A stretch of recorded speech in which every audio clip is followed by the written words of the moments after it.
জনগণের কল্যাণে বিভিন্ন উদ্যোগ গ্রহণ করেছে সরকার, জানালেন সিটি মেয়র।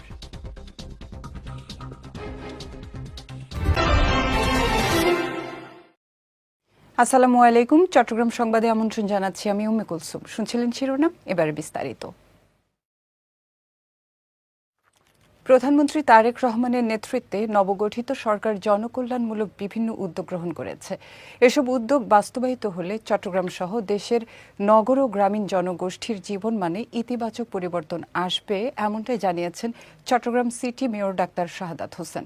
শুক্রবার নগরীর ৩৮ নম্বর দক্ষিণ মধ্যম হালিশহর ওয়ার্ডের খাজা খিজির রোডে একতা হাউজিং আহমদ শরীফ জামে মসজিদের উদ্বোধন অনুষ্ঠানে তিনি এসব কথা বলেন। এ সময় চট্টগ্রামকে বিলবোর্ড মুক্ত, পরিচ্ছন্ন ও পরিকল্পিত নগরী হিসেবে গড়ে তুলতে নগরবাসীর সম্মিলিত সহযোগিতা কামনা করেন তিনি। পাশাপাশি সবাইকে সমাজের অসহায় ও সুবিধাবঞ্চিত মানুষের পাশে দাঁড়ানোর আহ্বানও জানান চসিক মেয়র।